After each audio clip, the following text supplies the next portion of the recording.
The world is marked by abandoned megaprojects, each carrying a unique story of grand ambition and unforeseen challenges. From an enigmatic Japanese island steeped in a haunting past to a towering skyscraper in Venezuela once home to thousands, these abandoned endeavors stand as testament to human aspiration and the complexities of their execution. We start with the Wonderland Amusement Park, located just a mere 20-minute drive away from the Chinese capital of Beijing. Wonderland Amusement Park was supposed to be the largest amusement park in Asia. Plans for it were drafted in the early 90s. The park would cover a total area of 50 hectares on an undeveloped cornfield. By comparison, it would have been about the same size as the famous Tokyo Disneyland in Japan. Chinese property developer Reinwood Group hoped for Wonderland to become the company's flagship project, and for the property to draw millions of visitors from the nearby megacity. Construction on Wonderland Amusement Park began in the 90s. The plan for the site was to create a Disneyland-style theme park, with the iconic castle centerpiece and medieval-themed buildings and walls surrounding it. Unfortunately, in 1998, halfway through Wonderland's construction, all work on the site was suddenly stopped, and the park was left abandoned. Locals started to bring up theories as to why the massive project was suddenly put to a complete halt. Some stories suggested that the park's location was cursed, while according to some rumors a mass grave was unearthed during the construction. But despite all these rumors and hearsay, the truth was far more plain and simple. After financial disagreements with the local government and farmers who had been working on the area even before the construction began, the entire project was put into a complete stop. The developers were not able to come to a consensus with the locals over property prices, and they unfortunately had to abandon the project, as negotiations were stuck. The project would have uprooted the livelihood of farmers and their families, and they weren't willing to just give up their only source of income. As Reinwood and all their workers hurriedly left the site, the half-built attractions and the property simply crumbled, and nature slowly took over. Over the years, as the location was left abandoned, the local farmers simply reclaimed the land and resumed working and cultivating plants amidst the backdrop of a derelict medieval fantasy. An attempt to revive the project was initiated by the developers in 2008, but it ultimately failed once again, as the built structures were already too crumbled and worn down beyond repair. 5 years later, the surrounding structures were eventually demolished, putting an end for any hope for the project to be completed. Number 4. The Memphis Pyramid. Since the city of Memphis in Tennessee is named after the historic city of Memphis in Egypt, Mark Hartz came up with an ambitious project for his hometown, meant to mimic its ancient namesake. His original plan was to create 3 pyramids that would all be situated along the Mississippi River, mirroring the famous Giza Pyramid complex. These 3 structures would be built at a scale 2/3 the original size and resemble the exact same positions of its Egyptian counterparts. The project was conceived in hopes of creating a name for the city of Memphis by creating a landmark that would represent the city to the rest of the world, similar in vein to St. Louis's Gateway Arch or Paris's Eiffel Tower. However, this ambitious plan didn't come to fruition until Mark Hartz's son John Hartz revived the idea in the 1980s. The new proposal scrapped the 3-pyramid complex in exchange for one main pyramid that would stand 98 meters tall and have a base of 180 meters, making it one of the biggest pyramids in the entire world. After his concept was adopted by Tennessee entrepreneur John Tigret, construction on what would ultimately become the Memphis Pyramid began in September 1989. But even before the building finished construction and opened its doors 2 years later, the Memphis Pyramid already had many different problems. Many of the planned amenities to be built in the building were ultimately scrapped because of financial difficulties. These included a music museum, a radio station, an observation deck, an outdoor theme park, and a hard rock cafe. So when the Memphis Pyramid opened in 1991, it served as a basketball arena, and the opening was a huge success. The entire building was filled with more than 21,000 visitors. However, on this all-important day for the pyramid, the toilets inside of the arena backed up and flooded the basement, as the city's sewer transfer system failed to keep up with such a number of people. Over the next few years, the Memphis Pyramid would be used for many different purposes and events, such as basketball tournaments, concerts, and even a boxing match between Lennox Lewis and Mike Tyson that became the highest-grossing boxing event in history at the time. Although the Memphis Pyramid was turning a profit with the many different events it was hosting, it didn't have a permanent tenant that would ensure its long-term profitability. So in 2001, the city of Memphis attempted to relocate an NBA team into the city, with the Memphis Pyramid serving as their home arena. The city spent an estimated $7 million to retrofit the facility to become a suitable venue for the Memphis Grizzlies. But after the Memphis Pyramid served as the Grizzlies' home for a total of only 3 years,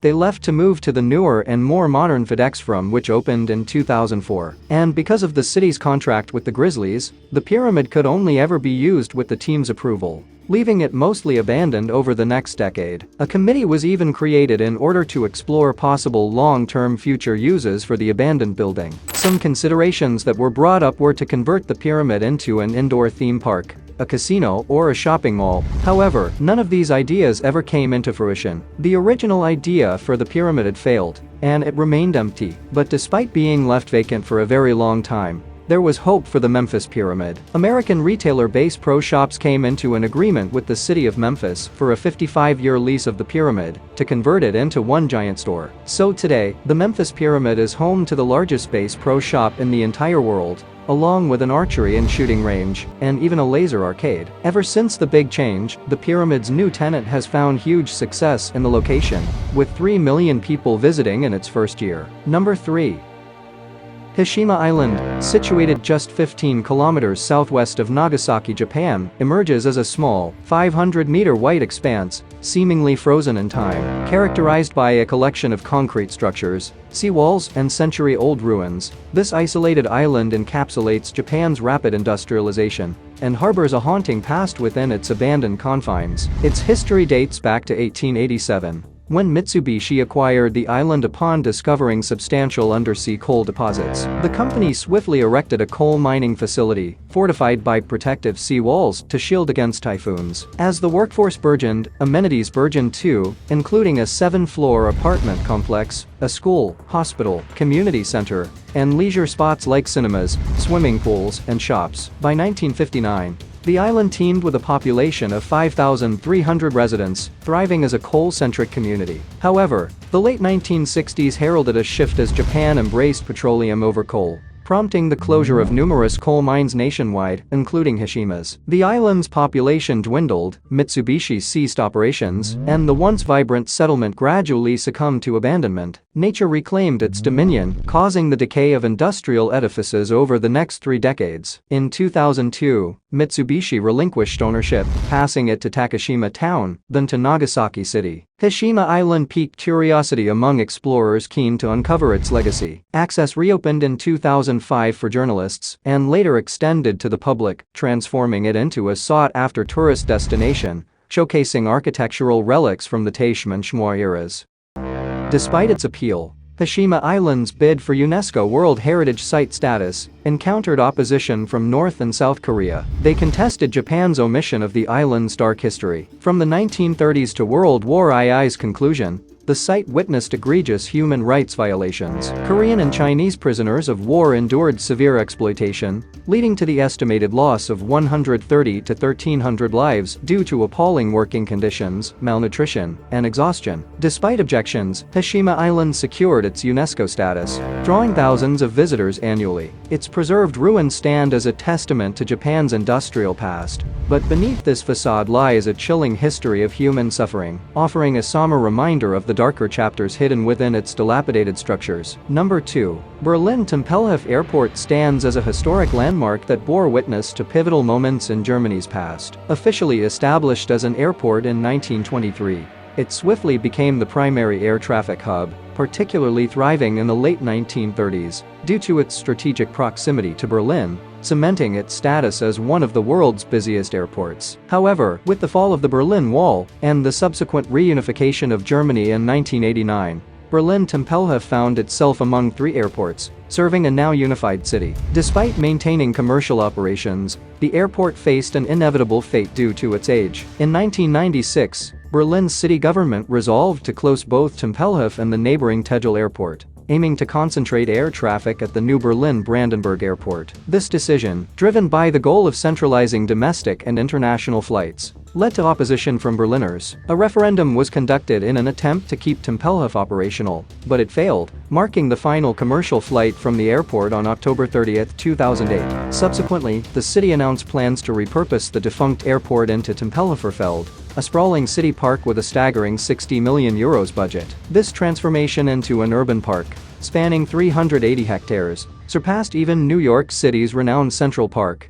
establishing itself as the world's largest inner-city open space. Amidst this transformation, remnants of Tempelhof's aviation legacy persist. Parts of the old terminal, hangars, and even the runway retain their historical significance, coexisting with the park's green expanse. Presently, the former airport serves as a vibrant venue for diverse events, such as music festivals and fairs, breathing new life into the site once reserved for takeoffs and landings. And finally, the Torre de David, renowned as Venezuela's squatter skyscraper, stands tall at 170 meters, boasting 45 floors, making it the country's third tallest skyscraper. Its construction in Caracas commenced in 1990, intending to offer a blend of residential and office spaces within the bustling urban landscape. However, a mere 4 years into construction, the Venezuelan banking crisis abruptly halted the project. The incomplete tower, lacking essential utilities like electricity, running water, and even windows in parts, fell under government control. Efforts to auction the structure remained futile, coinciding with Caracas grappling with a severe housing shortage,